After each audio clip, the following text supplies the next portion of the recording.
Swayam Prabha. Digital India. Educated India.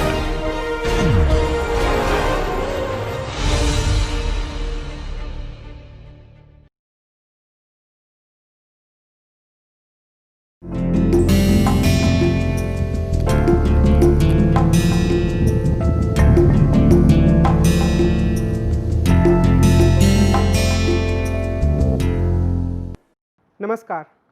पश्चिमी राजनीतिक दार्शनिकों के अध्ययन की श्रृंखला में आज हम एक ऐसे राजनीतिक दार्शनिक के बारे में बात करेंगे जिन्होंने 20वीं सदी के दूसरे भाग में, 20वीं सदी के उत्तरार्ध में राजनीतिक दर्शन को काफ़ी गहरे स्तर पर प्रभावित किया।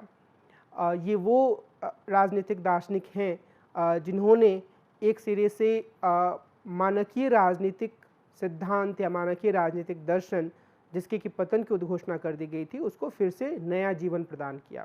आज हम जॉन रॉल्स के बारे में बात करेंगे। जॉन रॉल्स के बारे में या उनके विचारों के बारे में यह जो पूरी चर्चा है उसे हम दो भागों में बांट कर देखेंगे। आज के इस पूरे विचार में हम मुख्य रूप से अ थियरी ऑफ जस्टिस में जॉन रॉल्स ने जिस तरीके से अपने विचारों को प्रस्तुत किया है उस पर विचार करेंगे और उसका आलोचनाओं को भी हम देखेंगे। इसके अलावा हम ये कोशिश करेंगे कि हम बहुत ही संक्षेप में उनकी दूसरी पुस्तक पॉलिटिकल लिबरलिज्म जो कि 1993 में प्रकाशित हुई थी, उसमें प्रस्तुत विचारों पर भी एक निगाह डालने, एक तरह की समझ बना लें। उसके बाद जो रॉल्स की तीसरी प्रमुख पुस्तक रही है या है द लॉ ऑफ पीपल्स, जो कि 1999 में प्रकाशित हुई थी, उसके बारे में हम विस्तार से रॉल्स और वैश्विक न्याय शीर्षक से एक अलग एपिसोड में अध्ययन करेंगे। तो आज का जो यह हमारी जो पूरी चर्चा है वह निम्नलिखित आयामों से होकर गुजरेगी। सबसे पहले प्रस्तावना के बाद हम रॉल्स के जीवन परिचय और उनके जीवन की कुछ प्रमुख घटनाओं पर ध्यान केंद्रित करेंगे। इसके बाद हम रॉल्स की प्रमुख कृतियों की बात करेंगे। हम यह समझने की कोशिश करेंगे कि रॉल्स प्रक्रियात्मक सिद्धांत के माध्यम से कैसे वितरण न्याय की बात करते हैं।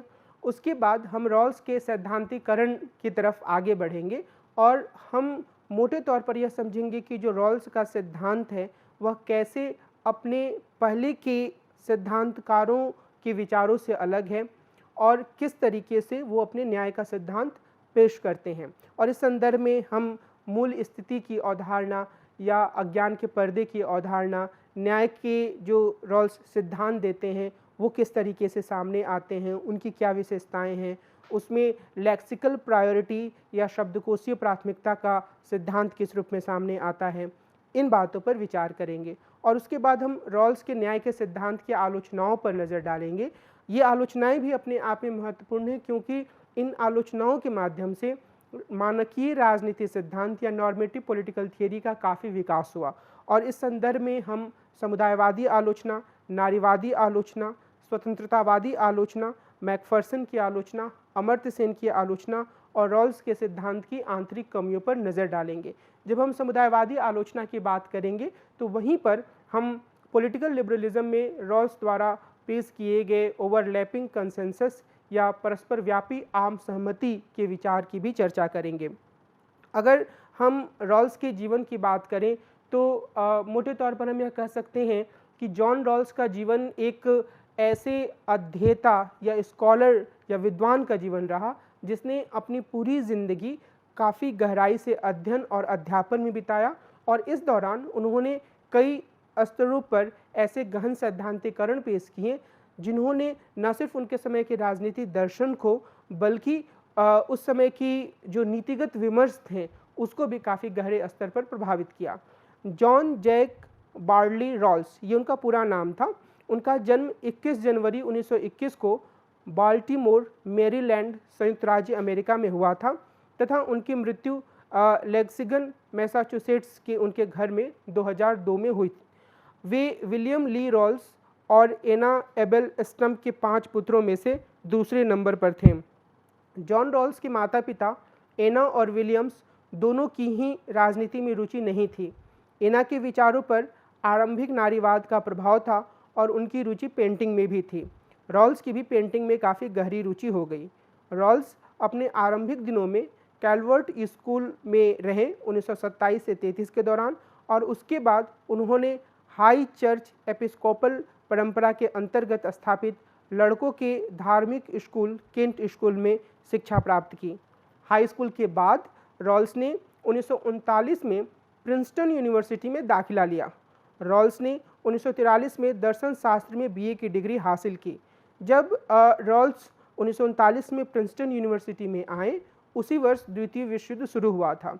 द्वितीय विश्व युद्ध की आवश्यकताओं के कारण ही वे भी अमेरिकी सेना में शामिल हुए 1943 में, और अमेरिकी सेना के सिपाही के रूप में रॉल्स न्यू गियना और फिलीपींस में सेवा देने के बाद कुछ समय तक जापान में भी रहे, और वहां उन्होंने अपनी आंखों से हिरोशिमा का हाल देखा, जिसका उन पर गहरा प्रभाव पड़ा।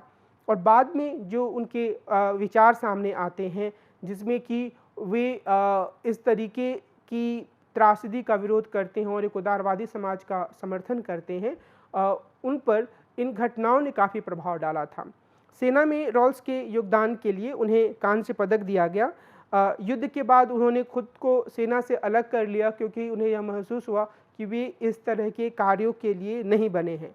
1946 में उन्होंने प्रिंसटन यूनिवर्सिटी में दर्शन शास्त्र में स्नातकोत्तर या पोस्ट ग्रेजुएट अध्ययन आरंभ किया। रॉल्स ने वॉल्टर स्टैच के साथ मॉरल मेथोडोलॉजी या नैतिक अध्ययन पद्धति पर एक लघु शोध प्रबंध लिखा। 1949 में प्रिंसटन यूनिवर्सिटी द्वारा डॉक्टरेट की डिग्री इन्हें प्रदान की गई। जब रॉल्स प्रिंसटन में थे, तभी वे अपनी होने वाली पत्नी मार्गरेट मार्ड वारफील्ड फॉक्स से मिले। इनसे मिलने के कुछ महीने बाद जून 1949 में रॉल्स ने इनसे विवाह कर लिया।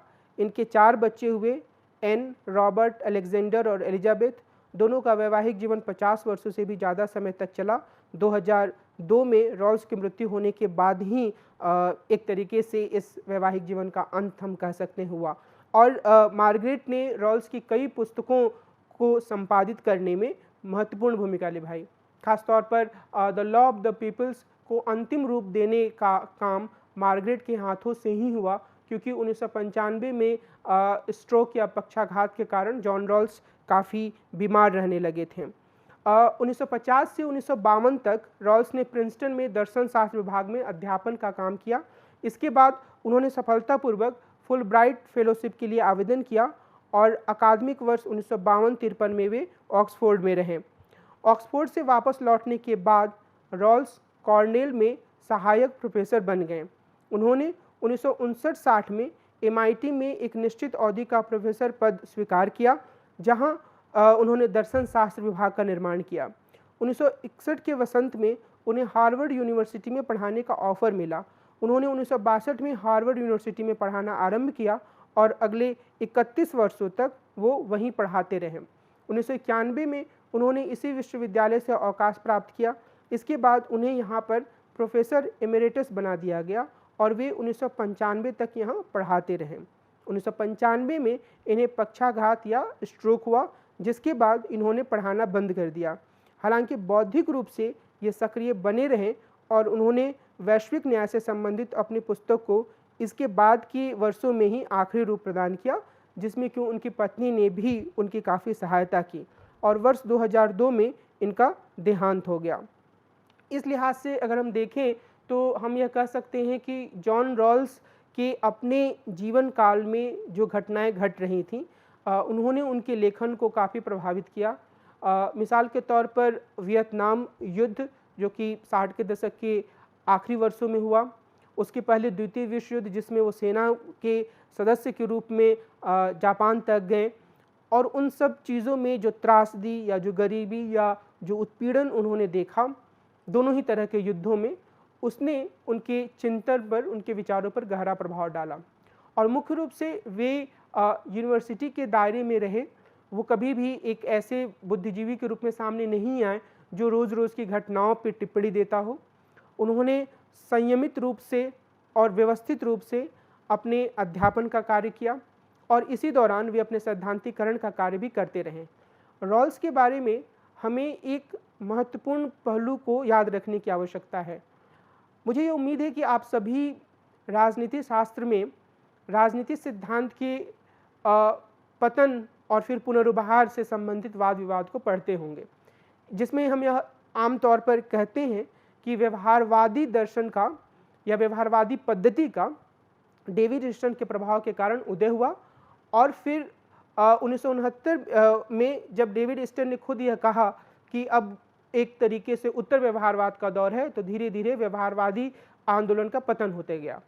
लेकिन हमें यह ध्यान रखने की आवश्यकता है कि रॉल्स ने अपने शुरुआती दौर से ही मानकीय पद्धति का अनुसरण किया। तो वह दौर जिसमें यह माना जाता है कि व्यवहारवाद का उदय हुआ और मानकीय राजनीति दर्शन का पतन हुआ, उस दौर में भी जॉन रॉल्स मानकीय पद्धति से ही अपना लेखन कर रहे थे। इनकी पुस्तक 1971 में प्रकाशित हुई, अ थियोरी ऑफ जस्टिस, लेकिन उसके पहले जो भी लेख उन्होंने लिखे वो इसी पद्धति का अनुसरण करते हुए थे। और हमें यह भी ध्यान रखने की आवश्यकता है कि 1971 में जो उनकी पुस्तक प्रकाशित हुई उसमें बहुत सारे ऐसे लेख ज़्यादा रिफाइंड या परिष्कृत रूप में शामिल हैं जो पहले अलग अलग जर्नलों में प्रकाशित हो चुके थे। बहरहाल अगर हम जॉन रॉल्स की प्रमुख कृतियों की बात करें तो उसमें अ थियोरी ऑफ जस्टिस है जो कि 1971 में प्रकाशित हुई थी। पॉलिटिकल लिबरलिज्म है जो 1993 में प्रकाशित हुई थी। अ थियोरी ऑफ जस्टिस का रिवाइज्ड एडिशन है, यह 1995 में प्रकाशित हुआ था। द लॉ ऑफ पीपल्स है, यह 1999 में प्रकाशित हुआ था। और ये 3 पुस्तकें ऐसी हैं जिसे रॉल्स ने बाकायदे लिखा। बाद में जो उनके बहुत सारे लेखन थे या बहुत सारे कुछ लेख थे उनको भी संपादित करके एक जगह लाया गया। उनके लेक्चर्स को भी संपादित किया गया और पुस्तकों के रूप में प्रकाशित किया गया, जिसमें lectures on the history of moral philosophy, इसे बारबरा हरमन ने संपादित किया और यह वर्ष 2000 में प्रकाशित हुआ। जस्टिस एज फेयरनेस और ये स्टेटमेंट, इसे इरिन केलिन ने संपादित किया और यह वर्ष 2001 में प्रकाशित हुआ। और lectures on the history of political philosophy, इसे सैमुअल फ्रीमन ने संपादित किया और यह वर्ष 2007 में प्रकाशित हुआ। रॉल्स के लेखन की एक जो प्रमुख विशेषता मानी जाती है वह यह है कि उन्होंने प्रक्रियात्मक सिद्धांतों का अनुसरण करते हुए वितरण न्याय की स्थापना की। प्रक्रियात्मक सिद्धांत में यह माना जाता है कि एक सुनिश्चित प्रक्रिया होनी चाहिए और इसका अनुपालन किया जाना चाहिए और इससे जो स्थिति सामने आती है उसे न्यायपूर्ण स्थिति के रूप में स्वीकार किया जाना चाहिए, यानी कि इस पूरी प्रक्रिया में किसी तरह की दखलंदाजी नहीं होनी चाहिए। और प्रक्रियात्मक न्याय के विपरीत तात्विक न्याय या सब्सटेंटिव जस्टिस की अवधारणा है, जिसमें यह माना जाता है कि एक सुनिश्चित लक्ष्य है और उस सुनिश्चित लक्ष्य को हासिल करने के लिए प्रक्रियाओं में दखल दी जा सकती है। तो जो एंड स्टेट थियरीज़ या साध्य स्थिति के सिद्धांत हैं, मिसाल के तौर पर मार्क्सवादी समाजवादी राज्य के भीतर न्याय की स्थिति प्राप्त करने वाले जो सिद्धांत हैं उन्हें हम इस श्रेणी में रख सकते हैं जो कि तात्विक न्याय की श्रेणी है।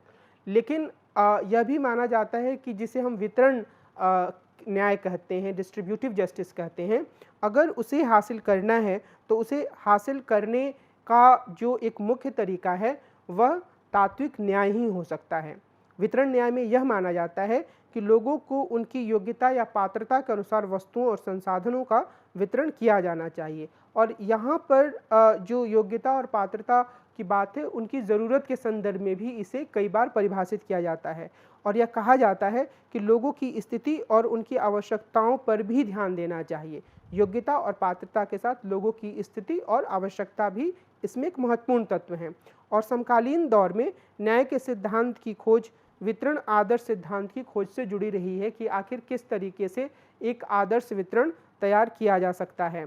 जॉन रॉल्स ने अपनी पुस्तक अ थियोरी ऑफ जस्टिस में न्याय का सिद्धांत प्रस्तुत किया और इसमें उन्होंने प्रक्रियात्मक न्याय का अनुसरण किया, एक ऐसी प्रक्रिया की बात की जिसका कि अनुपालन किया जाना चाहिए। लेकिन उनका यह दावा था कि यह प्रक्रियात्मक न्याय इस तरीके का है जिससे कि हर कोई एक तरीके के वितरण न्याय की तरफ पहुंचेगा, यानी कि इससे वितरण न्याय के लक्ष्य को हासिल किया जा सकता है। इसके तो ये एक अपने आप में बहुत ही अनूठा दावा था। और जॉन रॉल्स ने इस बात पर भी जोर दिया कि अगर हम इस बात पर गौर करें कि अभी तक किस तरीके से न्याय की अवधारणाएं रही हैं, तो उस संदर्भ में हम न्याय की जो रॉल्स की अवधारणा है उसको हम बेहतर, या उनकी जो अवधारणा उसको हम बेहतर मान सकते हैं। रॉल्स का कहना है कि जो एक आम समझ रही है न्याय की अवधारणा के बारे में, वह यह रही है कि लोगों के बीच में संसाधनों के आधार पर एक समानता होनी चाहिए, यानी कि सामाजिक और आर्थिक जो भेद हैं उन्हें आप एक सीमा तक ख़त्म कर दीजिए, लोग बराबर स्थिति में आ जाएं, और उसके बाद जो व्यक्ति अपनी प्रतिभा से जितनी सारी चीज़ों को हासिल करता है वह उसका हक होगा। तो उन्होंने ये कहा कि न्याय की यह एक प्रचलित अवधारणा है, और उन्होंने यह भी कहा कि वे न्याय की इस प्रचलित अवधारणा को चुनौती देना चाहते हैं। और चुनौती देने का अर्थ यह है कि उनका कहना है कि लोगों को सिर्फ उनकी सामाजिक और आर्थिक विभेदों से ही बचाने की ज़रूरत नहीं है, यानी कि वहीं पर सिर्फ समानता स्थापित करने की आवश्यकता नहीं है, बल्कि आवश्यकता यह भी है कि लोगों के बीच जो प्राकृतिक असमानता होती है उसके आधार पर भी लोगों के बीच भेदभाव ना हो। यानी कि अगर मैं किसी व्यक्ति से कम बुद्धिमान हूँ तो मुझे हीनतम स्थिति या कमज़ोर स्थिति में रखे जाने का कोई कारण नहीं है। तो न्याय का एक ऐसा सिद्धांत होना चाहिए जो कि इस स्थिति को पैदा करे जहाँ पर प्रतिभा के आधार पर भी अगर लोग कमज़ोर हैं, कमतर हैं, तो उनके साथ बराबर मानते हुए व्यवहार किया जाए। और ये जो बराबर मानते हुए व्यवहार किया जाए या फिर व्यक्ति अपने आप में साध्य हो, यह पूरा विचार John Rawls Immanuel can't say लेते हैं। इमैनुअल कांट के विचारों का प्रभाव रॉल्स पर काफ़ी ज़्यादा था, और वे यह मानते हैं कि कोई भी व्यक्ति ऐसा नहीं है जिसे कि पूरे समाज के लिए या अन्य व्यक्तियों के हितों के लिए कुर्बान कर दिया जाए। और यह अपने आप में काफ़ी महत्वपूर्ण विचार है, क्योंकि उस समय जब रॉल्स ये लेखन कर रहे थे तो रॉल्स ने साफ तौर पर इसे लिखा भी कि हमारे सामने दो ही विकल्प हैं, या तो हम उपयोगितावाद की ओर जाते हैं या इंट्यूशनिज्म या सहज बोधवाद की तरफ जाते हैं। उपयोगितावाद इस बुनियादी तर्क पर आधारित है कि अधिकतम लोगों के अधिकतम सुख पर ध्यान दिया जाना चाहिए। इसमें एक व्यक्ति को या दो व्यक्ति को या अल्पमत के व्यक्तियों को या उनके हितों को कुर्बान किए जाने का खतरा है, इसलिए रॉल्स ने इसे नकारा। दूसरे आधार पर सहज बोधवाद का मतलब यह है कि हम एक खास तरह की परिस्थिति में हमारे अंदर से, जो नैतिक सिद्धांत में यह माना जाता है कि हमारे भीतर से यह आवाज़ आती है कि सही क्या है, गलत क्या है, और उसके आधार पर हम कार्य करते हैं। जो सहज बोधवाद होता है वह अलग अलग स्थितियों में हमें अलग अलग काम करने के लिए कह सकता है। यानी कि अगर हम यह देखते हैं कि सभी मजदूर हैं और सभी काम कर रहे हैं, तो इस आधार पर हमारा सहज बोध यह कह सकता है कि जेंडर के आधार पर हमें वेतन देने में कोई कटौती नहीं करनी चाहिए, यानी कि सबको बराबर देना चाहिए। फिर अगर हम यह देखते हैं कि एक महिला गर्भवती है तो हम उसे आराम के लिए कह सकते हैं, यह हमारा दूसरा सहज बोधवाद हो सकता है। इसी तरीके से कई सहज बोध या एक मन के भीतर से भावना या आदेश आते हैं। रॉल्स का कहना है कि यह उपयोगितावाद का एक विकल्प हो सकता है, लेकिन इसकी समस्या यह होती है कि हमारे बहुत से अलग अलग परिस्थितियों के विचारों का आपस में ही टकराव होता है। तो रॉल्स इस आधार पर सहज बोधवाद को भी नकारते हैं और यह कहते हैं कि जो उनका न्याय का सिद्धांत होगा वह उपयोगितावाद और सहज बोधवाद की बाइनरी से या इनके बीच के विभाजन से आगे जाएगा और एक बेहतर सिद्धांत प्रस्तुत करेगा जिसे हर कोई स्वीकार करेगा। रॉल्स ये कहते हैं कि वे अपने सिद्धांत को, न्याय के सिद्धांत को स्थापित करने के लिए सामाजिक समझौते की जो पुरानी परंपरा है उसके संशोधित रूप को इस्तेमाल कर रहे हैं, और इसमें वो ऐतिहासिक विकास की बात नहीं कर रहे हैं, बल्कि उनका यह दावा है कि इस पूरी तरीके का या इस पूरे यंत्र का या इस पूरे माध्यम का कोई भी कहीं भी किसी भी समय इस्तेमाल कर सकता है। रॉल्स का दावा है कि जब भी कोई व्यक्ति उनके इस तरीके का इस्तेमाल करेगा और उनकी शर्तों को मानेगा तो आखिरकार वह उसी नतीजे पर पहुंचेगा जिस नतीजे पर रॉल्स का सिद्धांत पहुंचता है, यानी वह उन सिद्धांतों को स्वीकार करेगा जिसे रॉल्स प्रस्तुत कर रहे हैं। और इस संदर्भ में रॉल्स की मूल स्थिति या ओरिजिनल पोजीशन की अवधारणा काफ़ी महत्वपूर्ण हो जाती है। अब यह मूल स्थिति और ओरिजिनल पोजीशन की अवधारणा क्या है? इस अवधारणा का मतलब यह है कि यहाँ पर समाज में विभिन्न परिवारों के प्रतिनिधि या पार्टीज़, जिसे रॉल्स पार्टीज़ कहते हैं, वो लोग आकर यहाँ पर मिलते हैं, बैठते हैं और न्याय के सिद्धांत पर विचार करते हैं।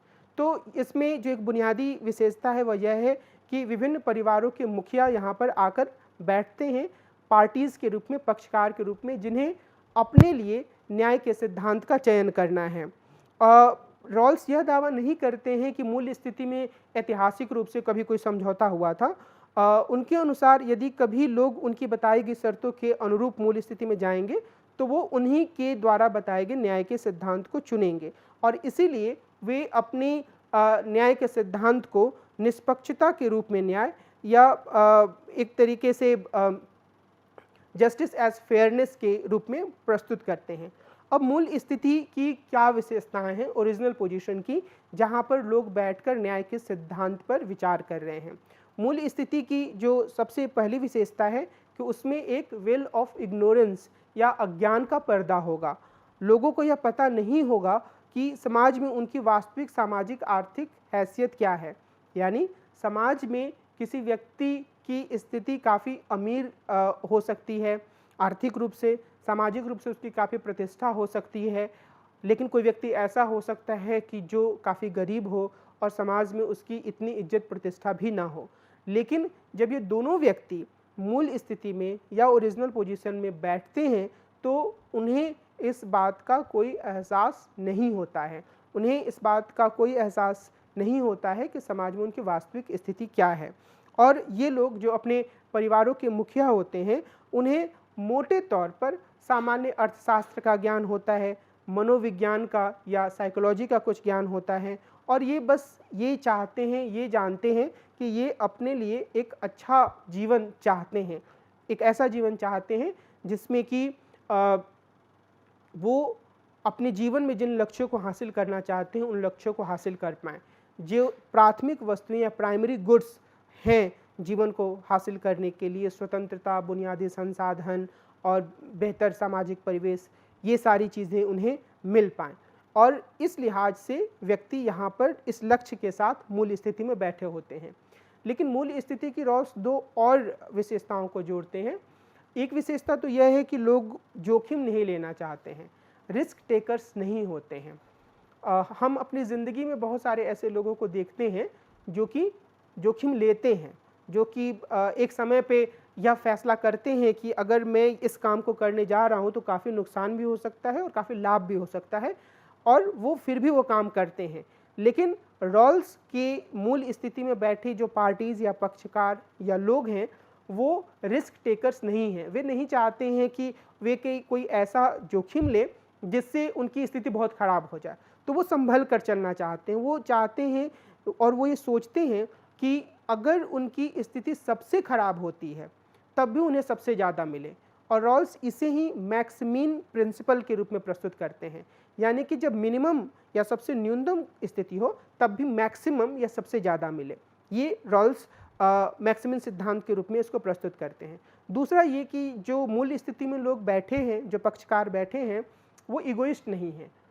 अब एक बार फिर से हम अपने जीवन में कई ऐसे लोगों से मिलते हैं जो इगोइस्ट होते हैं और इगोइस्ट होने का मतलब क्या होता है, अहमवादी होने का मतलब क्या होता है कि अक्सर मैं अपनी बात पर अड़ जाता हूँ, अक्सर मैं यह मान लेता हूँ कि मैं जो कह रहा हूँ वही सही है या किसी समूह में मेरी ही बात मानी जानी चाहिए, तो अगर मैं ऐसा करता हूँ तो मैं इगोइस्ट हूँ। लेकिन यहाँ रॉल्स की मूल स्थिति में लोग इगोइस्ट नहीं हैं। इसका मतलब यह है कि वे लोग दूसरे लोगों के तर्कों को, दूसरे लोगों के विचारों को, दूसरे लोगों के द्वारा प्रस्तुत नज़रिए को सुनने के लिए, समझने के लिए, उस पर विचार करने के लिए और उसे मानने के लिए भी तैयार हो सकते हैं।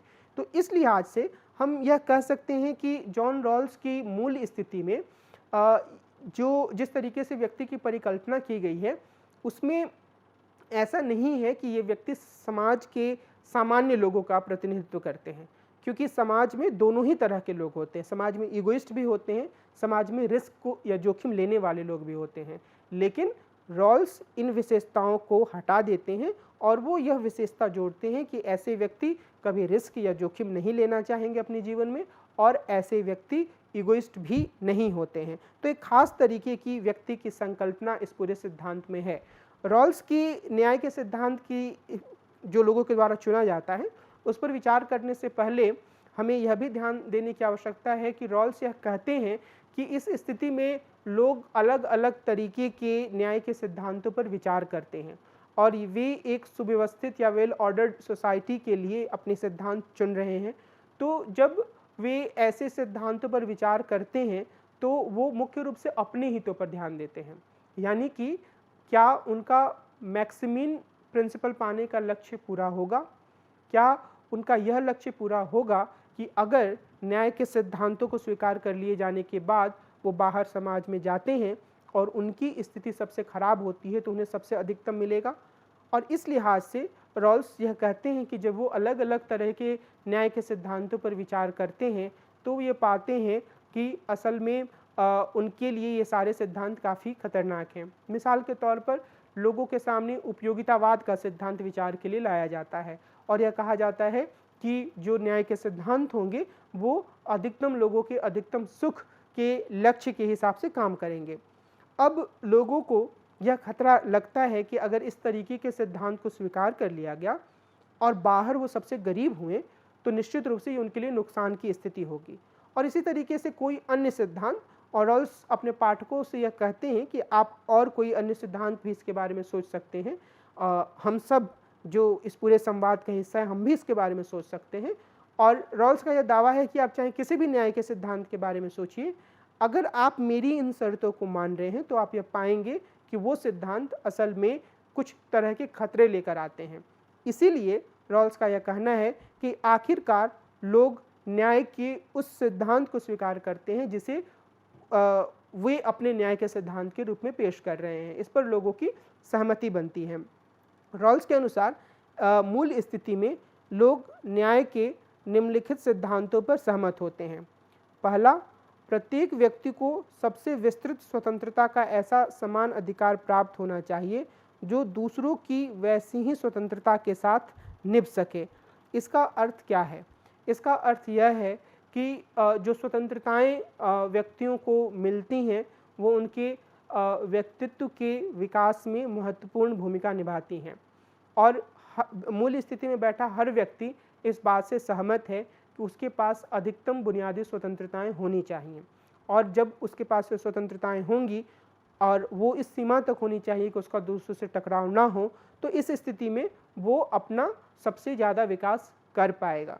रॉल्स इन स्वतंत्रताओं की कोई साफ सूची नहीं देते हैं, लेकिन मोटे तौर पर हम यह कह सकते हैं कि उदारवादी राज्यों के भीतर जिस तरीके के अधिकार लोगों को मिले होते हैं, जिस तरह के लोगों को स्वतंत्रताएं मिली होती हैं, स्वतंत्रताओं का अधिकार मिला होता है, मिसाल के तौर पर अमेरिका में मूल अधिकारों के रूप में या हिंदुस्तान में मूल अधिकारों के रूप में, वैसे ही अधिकार स्वतंत्रता के अधिकारों की बात रॉल्स मूल स्थिति में बैठे लोगों के लिए भी करते हैं और मूल स्थिति में बैठे सभी लोग इस बात से सहमत हैं।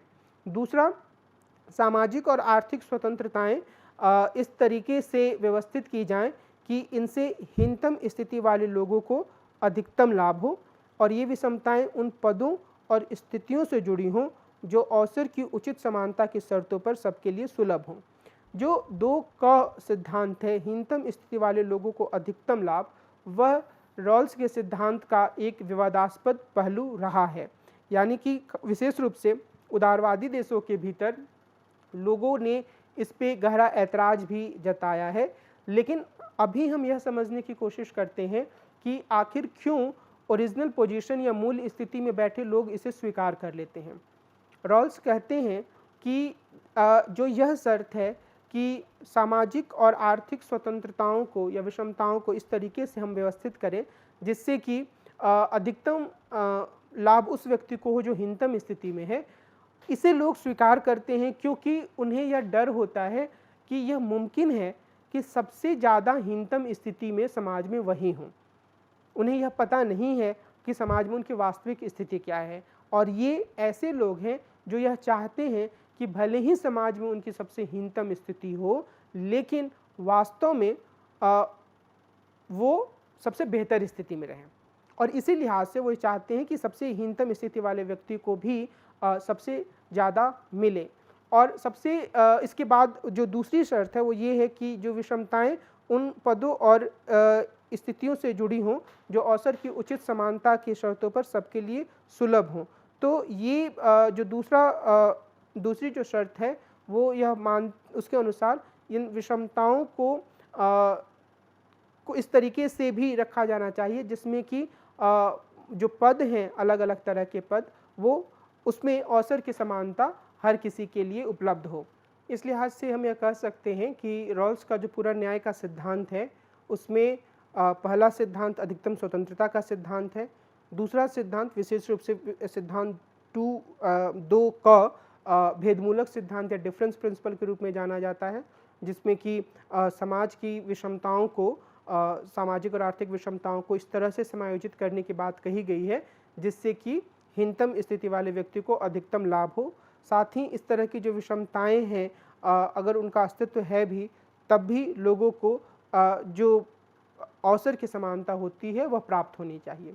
इसके बाद रॉल्स एक लेक्सिकल प्रायोरिटी का सिद्धांत भी प्रस्तुत करते हैं। लेक्सिकल प्रायोरिटी या शब्दकोशीय प्राथमिकता का सिद्धांत में जो बात वह रेखांकित करते हैं वह यह है कि अगर कोई ऐसी स्थिति आती है कि न्याय के इन सिद्धांतों में ही आपस में टकराव हो तो क्या किया जाना चाहिए। वे यह कहते हैं कि अगर न्याय के सिद्धांत के दूसरे सिद्धांत में 2A और B के बीच में टकराव हो, यानी कि अवसर की समानता, अवसर की निष्पक्ष समानता और हीनतम स्थिति के लोगों के अधिकतम लाभ के बीच में टकराव हो, तो जो 2A है उसको कुर्बान कर दिया जाना चाहिए और अवसर की समानता को सुनिश्चित किया जाना चाहिए। और दूसरे स्तर पर वे कहते हैं कि मान लीजिए कि प्रिंसिपल 1 और प्रिंसिपल 2 के किसी भी भाग में टकराव होता है तो हमें प्रिंसिपल 1 को या सिद्धांत 1 को प्राथमिकता देनी चाहिए। तो एक तरीके से वे मानते हैं कि न्याय के विभिन्न सिद्धांतों में अगर समझौता होता भी है तो आखिरकार हमें सबसे ज़्यादा मजबूती के साथ अधिकतम स्वतंत्रता के सिद्धांत के साथ टिके रहना है। यह एक तरीके से उदारवादी मूल्यों के प्रति उनकी वचनबद्धता को भी दर्शाता है। रॉल्स एक अन्य महत्वपूर्ण बात कहते हैं और वे यह कहते हैं कि अगर जो न्याय के सिद्धांत हैं और जो कार्यकुशलता का सिद्धांत है, इफिशियंसी का सिद्धांत है, उनके बीच में कोई टकराव हो तो हमें न्याय के सिद्धांतों के साथ खड़ा रहना चाहिए। इसका क्या मतलब है?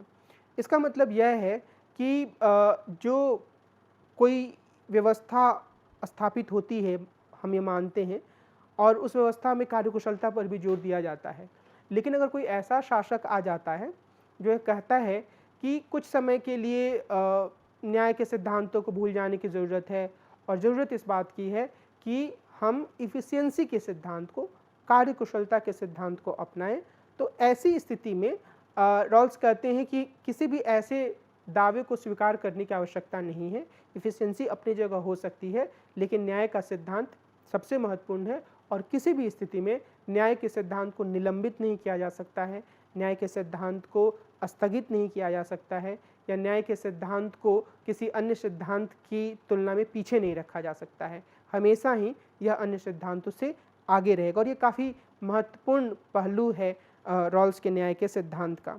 इस लिहाज से हम ये कह सकते हैं कि जॉन रॉल्स ने न्याय का जो अपना पूरा सिद्धांत प्रस्तुत किया, उसमें उन्होंने उदारवादी समाजों के भीतर लोगों की जो एक न्याय की चाह है उसके संदर्भ में अपना एक सूत्रीकरण पेश किया और उनका यह जो दावा है वह काफ़ी महत्वपूर्ण है कि उन्होंने जो शर्तें मूल स्थिति पर थोपी हैं, अगर लोग उन्हें स्वीकार करते हैं तो निश्चित रूप से वे न्याय के उन्हीं सिद्धांतों को स्वीकार करेंगे जिन्हें वे प्रस्तुत कर रहे हैं।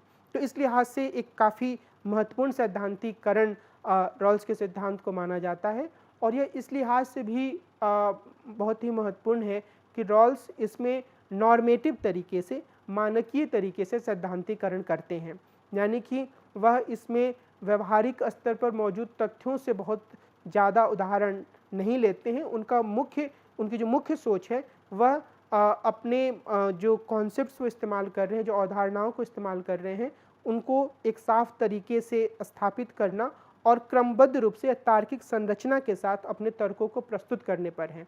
और वे इस दावे को स्वीकार करते हैं कि असल में हर सिद्धांत की तरह ही उनके सिद्धांत की वैधता का भी आधार यही होगा कि लोग किस सीमा तक इससे कन्विंस हो पाते हैं, और इसीलिए वे अपने इस सिद्धांत को के साथ यह दावा भी जोड़ते हैं कि अगर दुनिया में कोई कहीं भी रह रहा हो, किसी भी स्थिति में रह रहा हो, वह उनके बताए गए शर्तों के साथ वेल ऑफ इग्नोरेंस के से गुजरते हुए ओरिजिनल पोजीशन में जाता है, तो वह न्याय के इन्हीं सिद्धांतों को तक पहुँचेगा। रॉल्स के न्याय के सिद्धांत ने राजनीतिक सिद्धांत की दुनिया में काफ़ी गहरा प्रभाव डाला और यह कहा जाता है कि रॉल्स के पुस्तक के प्रकाशित होने के बाद जितने लोगों ने भी नॉर्मेटिव पॉलिटिकल थियरी या मानकीय राजनीतिक सिद्धांत में अपना लेखन किया, उनमें से अधिकांश लोगों ने या तो रॉल्स से अपनी सहमति व्यक्त की या उन्होंने रॉल्स से अपनी असहमति व्यक्त की और उसके अनुसार अपने लेखन को आगे बढ़ाया। यानी रॉल्स की यह किताब एक ऐसा मील का पत्थर बन गई जिसकी अवहेलना करना या जिसकी उपेक्षा करना मानकीय राजनीतिक सिद्धांतकारों के लिए आसान नहीं रहा। लेकिन इसके बावजूद रॉल्स के सिद्धांत की कई स्तरों पर आलोचनाएं की गई हैं और हम उन आलोचनाओं को भी समझेंगे, क्योंकि इन आलोचनाओं से हमें यह भी समझने का मौका मिलेगा कि असल में कैसे रॉल्स के सिद्धांत से आगे बढ़ते हुए उसकी सीमाओं को दर्शाते हुए नए तरीके से सैद्धांतिकरण हुए। जो सबसे पहली आलोचना जिस पे हम विचार करेंगे वो समुदायवादी आलोचना है। समुदायवादियों में Michael Sandel, Michael Walzer, Alexander MacIntyre और चार्ल्स जेरर का काफ़ी लेखन सामने आता है और इन्होंने मूल स्थिति और इसमें व्यक्ति की अवधारणा की आलोचना की। समुदायवादियों ने व्यक्ति की अमूर्त अवधारणा पर आधारित होने के कारण रॉल्स के सिद्धांत की आलोचना की है। उनका कहना है कि व्यक्ति अपने समुदाय या समाज से ही अपने जीवन का लक्ष्य हासिल करता है, इसलिए समुदाय की उपेक्षा नहीं की जा सकती है। और वे यह भी कहते हैं, विशेष रूप से माइकल वॉल्जर ने इस बात पर जोर दिया कि न्याय का सार्वभौमिक सिद्धांत बनाने का विचार सही नहीं है और रॉल्स न्याय का एक सार्वभौमिक सिद्धांत ही प्रस्तुत करते हैं।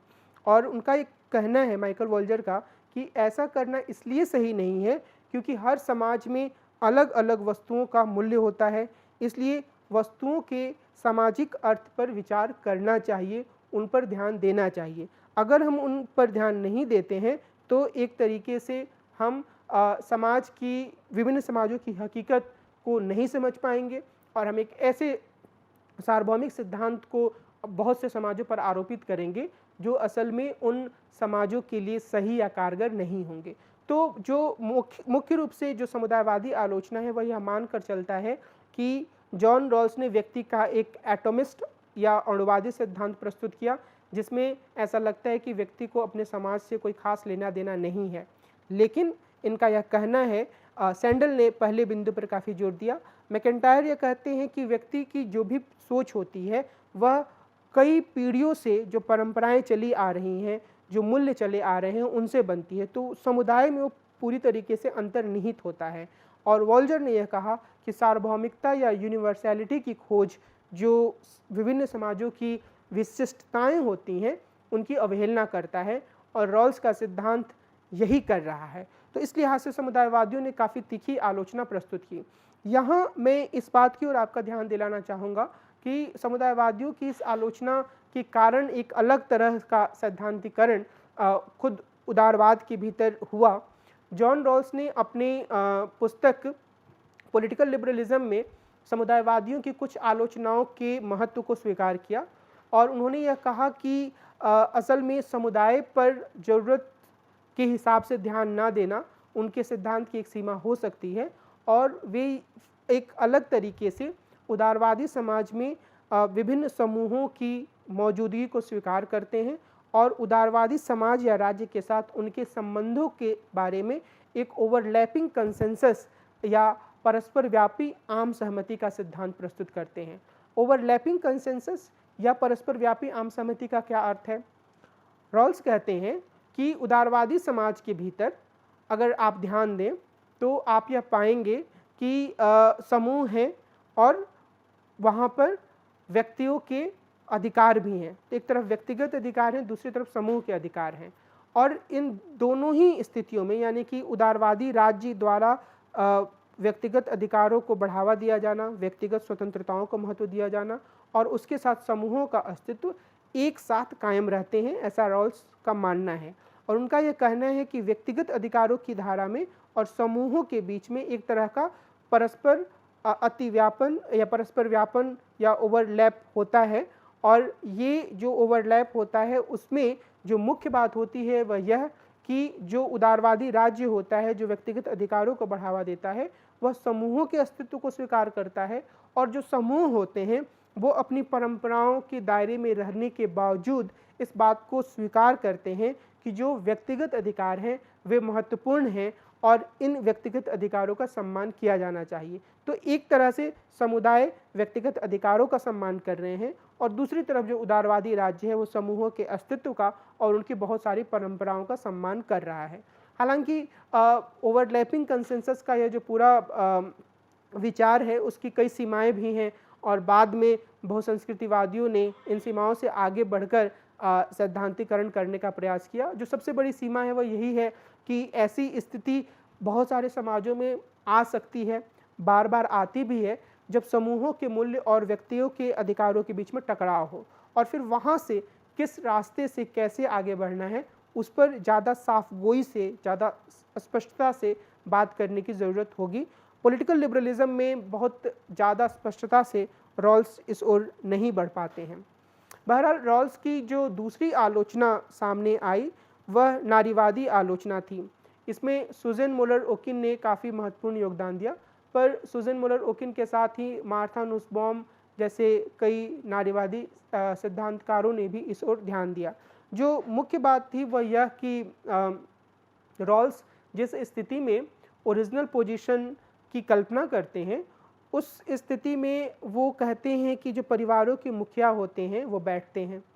नारीवादियों को, मिसाल के तौर पर सुज़ैन मुलर ओकिन को इस बात से समस्या है और उन्होंने अपनी पुस्तक जस्टिस, जेंडर एंड फैमिली में यह लिखा कि मूल स्थिति में बैठने वाले लोग परिवार के मुखिया हैं और दुनिया के हर भाग में अमूमन पुरुष ही परिवारों के मुखिया होते हैं। इससे साफ है कि रॉल्स न्याय के सिद्धांत के निर्माण में महिलाओं को प्रतिनिधित्व नहीं देते हैं और यह उनके सिद्धांत की एक बड़ी सीमा के रूप में सामने आती है। ओकिन के साथ साथ मार्था नुसबॉम ने और कई अन्य महिला सिद्धांतकारों ने या नारीवादी सिद्धांतकारों ने भी इस बात की लिए रॉल्स की तीखी आलोचना की है कि वे अपने न्याय के सिद्धांत को परिवार के दायरे के बाहर ही रखते हैं, परिवार के भीतर वे उसे लागू नहीं करते हैं। ओकिन यह मानती हैं कि यदि रॉल्स के सिद्धांत को, रॉल्स के न्याय के सिद्धांत को परिवार के भीतर लागू किया जाए तो इससे काफ़ी हद तक महिलाओं की स्थिति में सुधार हो सकता है। इसका क्या अर्थ है? इसका अर्थ यह है कि अगर हम रॉल्स के न्याय के सिद्धांतों को देखें, पहला अधिकतम स्वतंत्रता सिद्धांत, तो अगर परिवार के भीतर अधिकतम स्वतंत्रता सिद्धांत को लागू किया जाता है तो इसका लाभ स्त्रियों को, महिलाओं को, लड़कियों को होगा।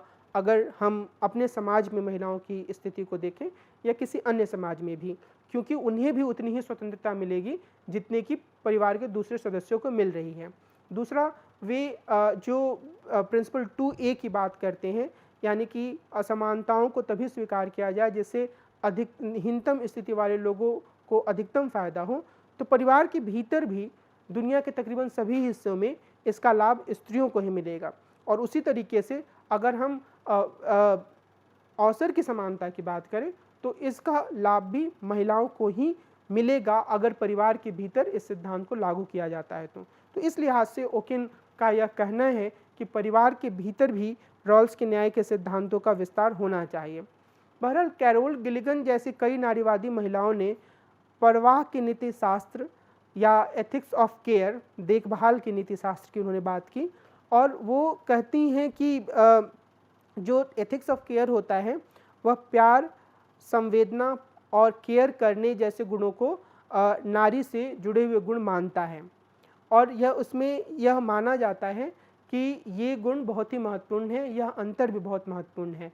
और उन्होंने रॉल्स की आलोचना की क्योंकि वे जिस व्यक्ति की कल्पना करते वह तार्किक है लेकिन उसमें नारीगत गुणों का अभाव है। रॉल्स अलग से यह नहीं कहते कि वो व्यक्ति संवेदनशील है, उस व्यक्ति में प्यार करने की, केयर करने की संभावना है। तो जो केयर, एथिक्स ऑफ केयर है, उसके समर्थकों का मुख्य तर्क यह है कि न्याय के सिद्धांत में एथिक्स ऑफ केयर को स्थान दिया जाना चाहिए और इनका यह मानना है कि असल में दुनिया की जो बहुत बुरी स्थिति है वह इसीलिए है क्योंकि जिन्हें पुरुषवादी गुण माना जाता है उन्हें ही प्राथमिकता दी जाती है और जिन्हें नारीगत गुण माना जाता है उनको हमेशा पीछे रखा जाता है। लेकिन इस संदर्भ में यह भी ध्यान देने की बात है कि कैथरीन मैकिनॉन और जोआन टोronto जैसी नारीवादियों ने यह कहते हुए एथिक्स ऑफ केयर की आलोचना की है कि एथिक्स ऑफ केयर असल में पहले से ही मौजूद जो लैंगिकवादी या सेक्सुअल विचार हैं उनको बढ़ावा देता है। इसका मतलब यह है कि अगर कोई यह कहता है कि कुछ खास तरीके के गुण महिलाओं से जुड़े हुए हैं, तो जो समाज में पहले से ही पुरुष और महिला के बीच का भेद है, आप उसे स्वीकार कर रहे हैं और उसे मजबूती दे रहे हैं। तो जो एथिक्स ऑफ केयर के माध्यम से रॉल्स की आलोचना की जाती है वह भी महत्वपूर्ण है, लेकिन हमें यह भी याद रखने की ज़रूरत है कि खुद कई नारीवादियों ने ही एथिक्स ऑफ केयर की आलोचना की है। स्वतंत्रतावादियों या लिबर्टेरियंस ने भी रॉल्स के सिद्धांत की काफ़ी तीखी आलोचना की। इसमें रॉबर्ट नॉजिक का काफ़ी प्रमुख स्थान है। रॉबर्ट नॉजिक के बारे में हम अलग से चर्चा करेंगे उनके विचारों के बारे में, लेकिन यहाँ हम रॉल्स के सिद्धांतों के संदर्भ में रॉबर्ट नॉजिक के विचारों को समझने का प्रयास करते हैं। रॉबर्ट नॉजिक ने 1973 में, और कई बार इसे 1974 भी कहा जाता है, कई स्थानों पर ऐसा लिखा मिलता है, तो 73 या 74 में प्रकाशित अपनी पुस्तक एनार्की स्टेट एंड यूटोपिया में स्वतंत्रतावादी दृष्टिकोण से न्याय के सिद्धांत प्रस्तुत करते हुए न्याय के रॉल्सवादी सिद्धांत की उन्होंने आलोचना की और उनके सिद्धांत को एंटाइटलमेंट थियरी या हकदारी सिद्धांत कहा जाता है तथा वे मनुष्य की आत्मस्वामित्व के विचार पर जोर देते हैं। उनका सिद्धांत प्रक्रियात्मक न्याय का अच्छा उदाहरण है। उनका मुख्य तर्क यह है कि यदि किसी व्यक्ति ने शुरुआती निष्पक्ष अधिग्रहण से संपत्ति हासिल की है और उसके बाद वह अपनी मेहनत या काबिलियत से के आधार पर संपत्ति अर्जित करता है, तो राज्य को यह हक नहीं है कि वह उसकी संपत्ति लेकर दूसरों को दे। यदि राज्य ऐसा करता है तो यह व्यक्ति के आत्मस्वामित्व का उल्लंघन होगा। और जो नॉजिक हैं उनका यह कहना है कि असल में रॉल्स और दूसरे वितरणवादी सिद्धांतकार यानी कि डिस्ट्रीब्यूटिव थियरिस्ट इसी तरह की प्रवृत्ति को बढ़ावा देते हैं। वे एक ऐसे राज्य का समर्थन करते हैं जो व्यक्ति के ऊपर टैक्स लगाता है, व्यक्ति की अपनी मेहनत से की गई कमाई में दखलंदाजी करता है, और ऐसा राज्य नॉजिक के अनुसार कुछ और नहीं करता है बल्कि व्यक्ति का जो सेल्फ ऑनरशिप होता है, उसका अपने ऊपर जो एक मालिकाना व्यक्ति का होता है उसका वो उल्लंघन करता है। और इसलिए रॉबर्ट नॉजिक जॉन रॉल्स की आलोचना करते हैं क्योंकि उनके सिद्धांत में यह इस तरह के राज्य की संभावना या इस तरह के राज्य की तस्वीर मौजूद है। सीबी मैकफर्सन ने भी अपनी पुस्तक democratic theory essays in retrieval में यह तर्क दिया है कि रॉल्स अपने न्याय के सिद्धांत द्वारा उदारवादी, लोकतांत्रिक, पूंजीवादी, कल्याणकारी राज्य का परिष्कृत रूप से पक्ष लेते हैं, इसलिए इसे सार्वभौमिक रूप से लागू नहीं किया जा सकता है। इसका अर्थ यह है, और अगर हम सीबी मैकफर्सन के दृष्टिकोण से थोड़ा और आगे बढ़ते हुए मार्क्सवादी परिप्रेक्ष्य से जॉन रॉल्स के सिद्धांत को देखें तो हम यह कह सकते हैं कि रॉल्स का सिद्धांत कुल मिलाकर जो पूंजीवादी व्यवस्था है, पूंजीवादी उदारवादी व्यवस्था है, उसे कायम रखने के पक्ष में ही दार्शनिक तर्क प्रस्तुत करता है। लेकिन मार्क्सवाद के भीतर यह माना जाता है कि राज्य के द्वारा पुनर्वितरण करने से या व्यक्तियों को कुछ बुनियादी स्वतंत्रताएं दे देने से पूंजीवादी समाज के द्वारा किया जाने वाला शोषण खत्म नहीं होगा, क्योंकि यह शोषण मुख्य रूप से उत्पादन के साधनों पर एक समूह के कब्जे के कारण हो रहा है। और इसीलिए मार्क्सवाद के भीतर यह तर्क दिया जाता रहा है कि इस तरीके के जो सिद्धांत हैं असल में वो पूंजीवाद की कमियों को, उसकी बुनियादी कमियों को ढकने का या उस पर पर्दा डालने का या उसे थोड़ा सुंदर दिखाने का प्रयास करते हैं, और इस आधार पर इसकी आलोचना की जाती है। अमर्त्य सेन जो कि एक महत्वपूर्ण थिंकर हैं और उन्होंने कैपेबिलिटी का सिद्धांत दिया था, उन्होंने भी रॉल्स के द्वारा प्रस्तुत संसाधनों के वितरण के सिद्धांत की अपर्याप्तता की ओर ध्यान दिलाया। यानी कि वे यह कहते हैं कि ऐसा नहीं है कि रॉल्स का सिद्धांत अपने आप में पूरी तरह से गलत है, लेकिन ज़रूरत इस बात की है कि रॉल्स जिस सीमा तक संसाधनों के वितरण की बात करते हैं उससे और आगे जाया जाए। अगर हम उससे आगे जाएंगे तभी हम वास्तविक अर्थों में जो रॉल्स की कमियां हैं, जो रॉल्स की सिद्धांत की जो सीमाएं हैं, उससे आगे बढ़ सकते हैं और लोगों का कल्याण कर सकते हैं। अमर्त्य सेन यह कहते हैं कि असल में ज़रूरत इस बात की है कि व्यक्ति के भीतर उसकी कमियों को ध्यान में रखते हुए विशिष्ट कामों को करने की क्षमता जगाई जाए या उसकी कैपेबिलिटी का विकास किया जाए, बजाय इसके कि हम सिर्फ और सिर्फ उसको संसाधन दे के चुपचाप बैठ जाएं। इसका क्या अर्थ है? इसका अर्थ यह है कि अगर हम रॉल्स के सिद्धांतों के अनुसार काम करेंगे तो रॉल्स कहेंगे कि जो हीनतम स्थिति वाले व्यक्ति हैं उन तक संसाधन पहुंचने चाहिए। मिसाल के तौर पर अगर उनके पास शिक्षा की सुविधा नहीं है तो उन्हें स्कूल दिया जाना चाहिए, किताबें दी जानी चाहिए। लेकिन अमर्त्य सेन इससे एक कदम आगे बढ़ते हैं और वे ये कहते हैं कि हमें यह भी ध्यान देना होगा कि वहाँ जो अलग अलग तरीके के छात्र या छात्राएं हैं उनकी विशिष्ट ज़रूरतें क्या हैं, उनकी खास ज़रूरतें क्या हैं, और उनकी ज़रूरतों को समझते हुए हमारी ये कोशिश होनी चाहिए कि हम उनकी कमियों को पूरा करें और उनके भीतर कैपेबिलिटी का विकास करें। इसके अलावा विल किमलिका ने रॉल्स के सिद्धांत की कुछ आंतरिक समस्याओं की ओर इशारा किया है और इसमें जो पहली बात है वह यह कि यह लोगों की महत्वाकांक्षाओं के कारण आने वाली नतीजों की उपेक्षा करती है। इसका अर्थ क्या है? इसका अर्थ यह है कि मान लीजिए कि दो व्यक्ति एक समान स्थिति से शुरुआत करते हैं। एक का नाम राम है और दूसरे का नाम श्याम है। अब राम और श्याम जिनके पास मिसाल के तौर पर 10-10 लाख रुपए उन्हें शुरुआत में दे दिए जाते हैं, उन्हें एक तरह की शिक्षा दे दी जाती है और 1 साल के बाद हम दोनों की स्थिति देखते हैं तो राम ने मेहनत की, बहुत मेहनत की, उन 10 लाख रुपए को अच्छी जगह पे उसका निवेश किया और दिन रात मेहनत करके उसने 10 लाख रुपए को 25 लाख या 30 लाख रुपए बना लिया। श्याम ने क्या किया? उसने उन्हीं 10 लाख रुपयों से पूरी दुनिया घूमने का फैसला किया और उस पैसे का बहुत मज़ेदार तरीके से उपभोग किया। अब 1 साल के बाद श्याम की स्थिति गरीबों वाली हो जाती है और राम की स्थिति अमीर हो जाती है। लेकिन रॉल्स का सिद्धांत श्याम के फैसले के लिए श्याम को सज़ा देने की बात नहीं करता है। वह क्या बात करता है? वह यह कहता है कि राम को अब श्याम को पैसा देना चाहिए क्योंकि श्याम की स्थिति हीनतम स्थिति वाली है। तो इस लिहाज से किमलिका यह रेखांकित करते हैं कि रॉल्स के सिद्धांत की यह आंतरिक कमी है कि अगर मेरा एम्बिशन कुछ है, मैंने अपना काम किया तो मैं उसके नतीजों को ना भोगूं बल्कि दूसरे लोग जिन्होंने दूसरे तरीके से काम किया वो मुझे सहायता करें। दूसरे स्तर पर जो इनकी आंतरिक कमी सामने आती है वह यह कि जो प्राकृतिक दुर्घटनाएं होती हैं उसके कारण जो एक कॉन्टिंजेंसी या आकस्मिक स्थिति पैदा होती है उसके बारे में रॉल्स ध्यान नहीं देते हैं। रॉल्स कहते हैं कि अगर मेरी प्रतिभा कम है, आईक्यू कम है और समाज में मैं हीनतम स्थिति में रह जाता हूँ तो इसमें मेरा दोष नहीं है। तो जो फ़ायदे वाली स्थिति में लोग हैं उन्हें मेरी मदद करनी चाहिए, उनका यह दायित्व है। लेकिन रॉल्स इसकी बात नहीं करते हैं कि उस स्थिति में क्या होगा जबकि मैं गरीब हूँ, लेकिन गरीब होने के साथ ही साथ किसी दुर्घटना के कारण मेरे हाथ भी कट जाते हैं। यानी कि जिस व्यक्ति के हाथ कट जाते हैं या जो किसी प्राकृतिक अपंगता का सामना कर रहा है उसकी स्थिति उस व्यक्ति से ज़्यादा खराब है जो सिर्फ गरीब है और उसके सारे शारीरिक अंग सही तरीके से हैं। तो जो प्राकृतिक दुर्घटनाएं होती हैं उसके बारे में रॉल्स खास तौर पर कोई ध्यान नहीं देते हैं। यह भी इनके सिद्धांत की एक बुनियादी कमी है।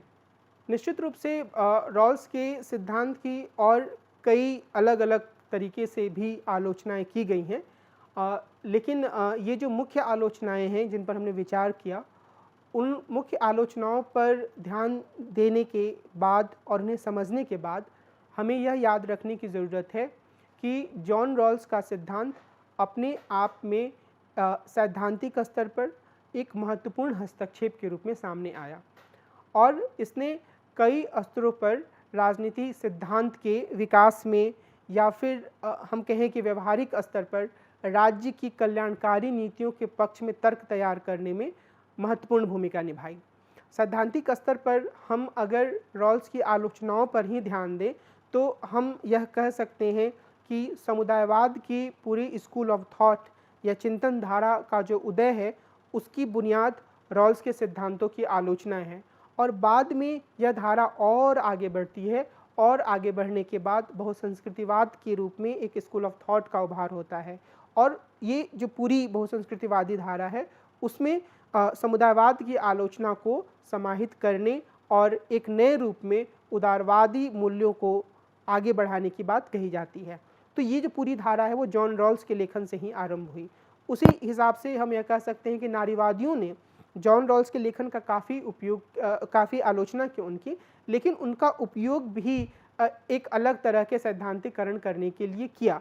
मिसाल के तौर पर मार्था नुसबॉम ने एक तरीके से जो उदारवादी नारीवाद की जोरदार अवधारणा प्रस्तुत की, उसमें वे अरस्तू और जॉन रॉल्स के विचारों को एक साथ समाहित करने का प्रयास करती हैं।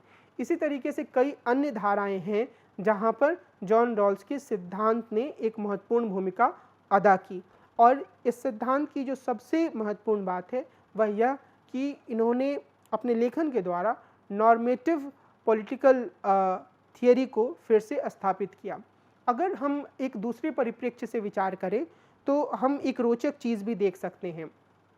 अगर आप पश्चिमी देशों में रॉल्स की आलोचनाओं पर ध्यान दें तो आप यह देखेंगे कि उन देशों में रॉल्स के प्रिंसिपल 2A, जिसमें कि वो हीनतम स्थिति के अधिकतम लाभ की बात करते हैं, उसकी काफ़ी आलोचना की जाती है। लेकिन विकासशील देशों में, हमारे जैसे देशों में जो विद्यार्थी हैं या हम सब जो हैं, हमें यह लग सकता है कि प्रिंसिपल 2A अपने आप में बहुत मजबूत नहीं है, इसे और मजबूत सिद्धांत के रूप में होना चाहिए था। तो रॉल्स ने एक ऐसा सिद्धांत प्रस्तुत करने की कोशिश की जिसके माध्यम से उन्होंने अलग अलग समूहों की जो आकांक्षाएं हो सकती हैं उसको एक दार्शनिक स्तर पर संतुष्ट करते हुए एक रूपरेखा दी। लेकिन निश्चित रूप से न्याय का कोई सिद्धांत या कोई अवधारणा ऐसी नहीं हो सकती है जिस पर हर किसी की सहमति हो, लेकिन यह अवश्य कहा जा सकता है कि तमाम आलोचनाओं के बावजूद रॉल्स की न्याय की संकल्पना एक प्रभुत्वशाली या प्रभावशाली विचार के रूप में मौजूद है। हाल के दशकों में न्याय की अवधारणाओं ने खुद को रॉल्स के बरक्स से परिभाषित किया है। रॉल्स की न्याय की एक उचित अवधारणा की खोज एक निरंतर चलने वाली प्रक्रिया है। यह आवश्यक है कि इसे ज़्यादा से ज़्यादा समावेशी बनाने का प्रयास किया जाए, और यही कोशिश रॉल्स के बाद के लेखकों ने भी की है। और रॉल्स ने भी एक संवाद की प्रवृत्ति दिखाई जिसमें कि उन्होंने कुछ आलोचनाओं को काफ़ी गहराई से स्वीकार भी किया और उसके हिसाब से अपने विचारों में थोड़ा बहुत बदलाव लाने की भी उन्होंने कोशिश की। हालांकि मोटे तौर पर जो उन्होंने न्याय का सिद्धांत की अवधारणा प्रस्तुत की थी और जो उसका मानकीय स्वरूप था, उस पर वो हमेशा ही टिके रहे। और उन्होंने यह भी कहा कि न्याय का यह जो उनका सिद्धांत है, जो थियोरी ऑफ जस्टिस में आता है, वह सिर्फ एक राष्ट्र राज्य के लिए है, एक सुव्यवस्थित वेल ऑर्डर्ड सोसाइटी के लिए है जो कि उदारवादी राष्ट्र राज्य के रूप में हो। और उन्होंने कभी भी इस मांग को स्वीकार नहीं किया कि उनके न्याय के इन सिद्धांतों को अंतर्राष्ट्रीय स्तर पर भी लागू किया जाना चाहिए। और उसके लिए उन्होंने, यानी कि अंतर्राष्ट्रीय स्तर पर न्याय का क्या स्वरूप हो, उसके लिए उन्होंने एक अलग पुस्तक की रचना की, द लॉ ऑफ पीपल्स, जिसके बारे में हम अगले एपिसोड में बहुत ही विस्तार से चर्चा करेंगे। रॉल्स के न्याय के सिद्धांतों के बारे में इस पूरी परिचर्चा को मैं यहीं विराम दूंगा। मुझे ये उम्मीद है कि इस परिचर्चा के बाद आप रॉल्स के जीवन और उससे उनकी प्रमुख कृतियों, उनके सिद्धांत प्रस्तुत करने के तरीके और उनकी आलोचनाओं की एक सामान्य और अच्छी समझ बना पाने में समर्थ होंगे। तो आज के एपिसोड को मैं यही समाप्त करने की इजाज़त चाहूँगा। नमस्कार।